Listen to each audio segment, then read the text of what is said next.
Yeah, hello. I'm just going to do a run through of installation of the RaceVid Extreme DVR package from in-car DVR. There's three versions. There's the RaceVid Extreme Street, RaceVid Extreme Race, and also the Buggy series.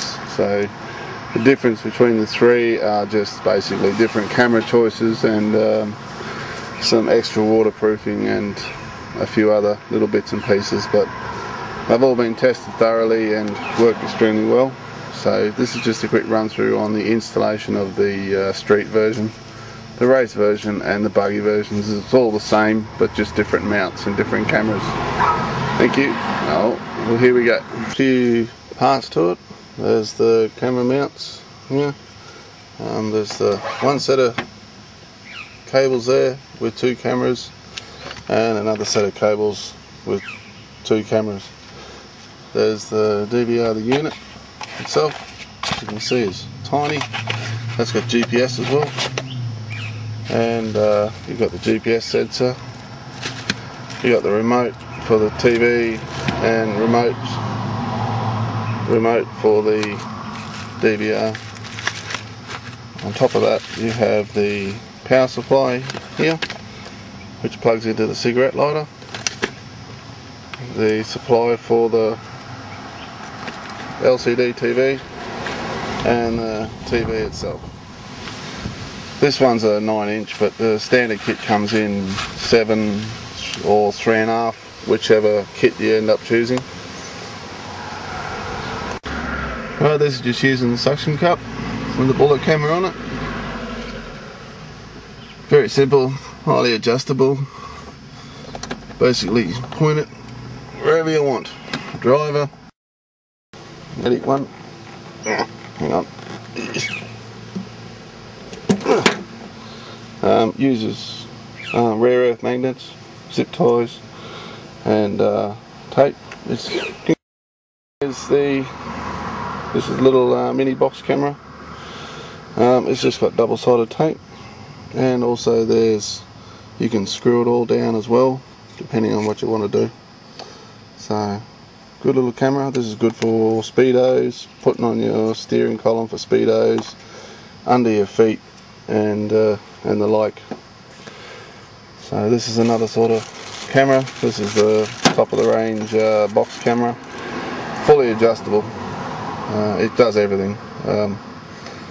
You can set up all individual colour for the camera and a whole bunch of other things. So the mini bullet, that's the camera that comes with most of the kits. So there's the mini bullet cameras and the box cameras. That's generally the ones. There's full instructions provided, but just to give you a demo, what I'm going to do is just set it all up on the roof. Instead of mounting the cameras in the car, it'll just make it easier to show all the setup. Alright, so first thing you do is find a spot for the cameras by whichever method, suction cup, double-sided or roll cage mount, whichever method you're using, magnet as well. So mount the cameras and run the cables back to wherever you want to put the DVR. The DVR's got a mount. It's got a really nice little mount with it. So that the cover just comes off. This is just the security cover with key. The DVR itself just pulls out of there, and you've got 3 screws. So these can go anywhere you want, wherever you for TV, power. You've got 2 cameras here, 2 cameras there, and you've also got connector to get audio into the 4 channels. Mount the DVR case wherever you choose, and when you wire it up, you just have to make sure you run the cables underneath the mount. Otherwise, if you run coming in, just click it in. Same as that one.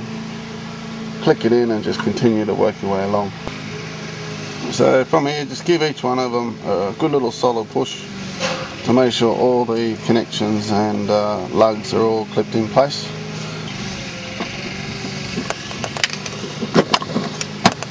And plonk it in place. and then you don't need this right now, but that's the cover. Use your key you provided to lock it in place. What to do is connect up the monitor. This is in a different box. Only takes a matter of seconds.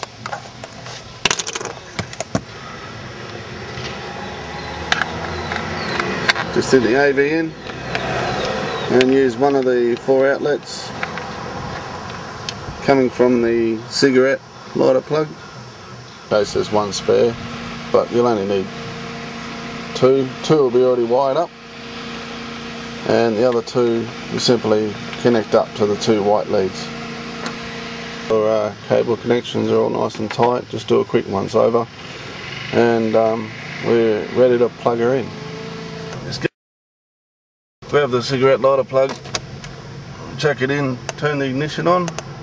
I'll just double check that's set on 12 volts. And you'll see the DVR is already starting. There's a couple of lights. The first yellow stays on all the time to let you know there's power. The second one is just a flash. It's for ignition, but okay, so while that goes through about a 30-second warm-up period, first start of the day takes a little bit longer, but once it's started up once, it'll take only about 10 to 15 seconds. So you check your monitor, and there you go, you've got 4 cameras. It's hard to see from the reflection, but yeah, there's 4 cameras there, all split in different modes. You'll see the little red light there. That means it's recording on all 4 channels. With your remote, you just press stop. That's the first thing you do, and it'll come up with a prompt, and you just press menu to select yes, and it stops all the video. And you press menu again, and it comes up with a number of different options. So live, record, system. In the instruction, it runs you through what's what. The main one is to use the scroll buttons like that to go across to each one. So you've got all the different settings, different channels, the quality, the size of the recording. So yeah, it's a good system. This records in very high res.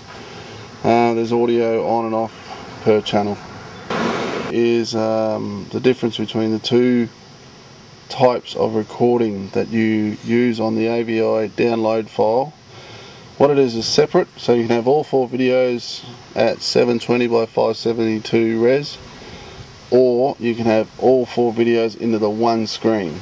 Now this is separate or composite, so you just use the scroll buttons to go between the 2. So escape back to the original screen.